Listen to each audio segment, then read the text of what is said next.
እሺ በቤተክርስቲያን ትርጉም ያዕቆብ ድንገትን ተርሶ ባየው ህልም ላይ መሰላል ነበረ ከምድር እስከ ሰማይ ተዘርግቶ የነበረ። ይህንን በቀጥታ ቤተክርስቲያን ለማን እንደምትሰጠው ለእርሱ አልነግሮትም። በእርግጥ ዮሐንስ ወንጌል ላይ ጌታችን ስለ ራሱ የሚመስል ነገር ይጠቅሳል። የሚመስል ነገር ኖ ስለ ራሱ ይቅር ይበሉኝ፣ ስለ ራሱ ጌታችን እንግዲህ የሰው ልጅ ብሎ ራሱን ነው የሚናገረው። ስለዚህ አንድ ነገር አለ ለጌታችን ለኢየሱስ ክርስቶስ የተነገረን ወይም እንደዛ የሆነን ነገር የኢትዮጵያ ኦርቶዶክስ ተዋሕዶ ቤተክርስቲያን ለድንግል ማርያም በመስጠት ተሳስታለች እያሉ እንደውም 100% ተሳስታለች። የቅዱሳን የጻድቃን የሰማዕታት የገድላት ባለቤቶች የሆኑ ቅዱሳንን በጠቅላላ ለመድኃኔዓለም የተሰጠውን በሙሉ ነው እያመጣች ነው። ይህንን እና ሊቀ ሊቃውንት ስምዐ ሆነ የተናገሩትን ማለት ነው። የቀደሙ አባቶች የመድኃኔዓለምን ግብር ወስደው በሙሉ ገልብጠው ለዚህ ይሰጡ።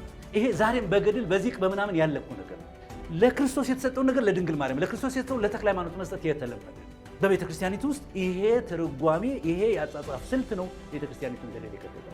ስለዚህ ለእግዚአብሔር የተነገረው ሁሉ ለቅዱሳን መስጠትና ቤተክርስቲያኒቱ የተካነችበት